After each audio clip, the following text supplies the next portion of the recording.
আমার ধারণা ছিল যে আমিন ট্রাভেলস যত কথাই বলুক, আমার যে রিকোয়ারমেন্টস, আমার যে প্রত্যাশা, যে প্রাপ্তি, এইটা ওনারা পূরণ হয়তো করতে পারবেন না।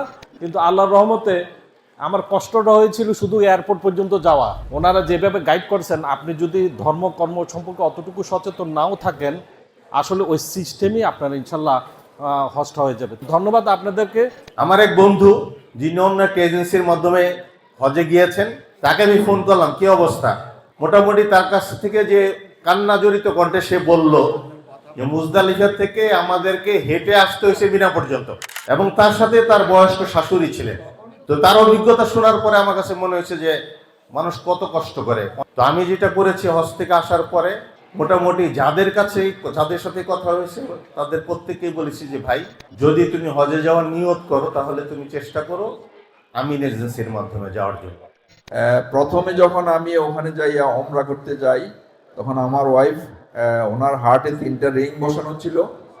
সে করোনার সময় 3বার আক্রান্ত হয়েছে, তারপরেও সে হজে গেছে। সে অসুস্থ ছিল, হুইল চেয়ার আমি ঠেলতেছি, আমিন ভাই এসে বলছে চেয়ারম্যান সাহেব উনি নিজে হুইল চেয়ার ঠেলতেছে। মানে এরকম আন্তরিকতা।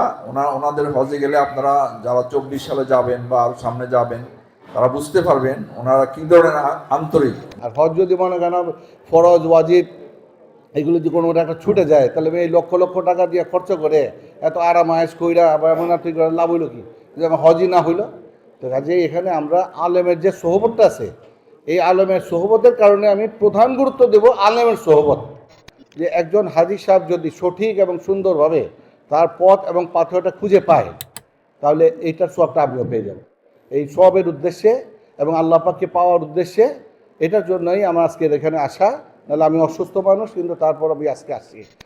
বিশ্বাসটা এত বেশি হয়েছিল আমি ট্রাভেলসের উপর, মনে হয় ঠিক আছে যেটাই হোক আমরা এটাতেই যাব। তো আলহামদুলিল্লাহ ডিসিশনটা যে খুব ভালো ছিল।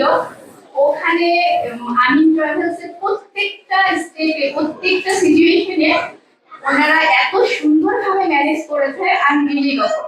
মানে এটা এক্সপ্রেস করার মতো ভাষা অ্যাকচুয়ালি আমার নেই।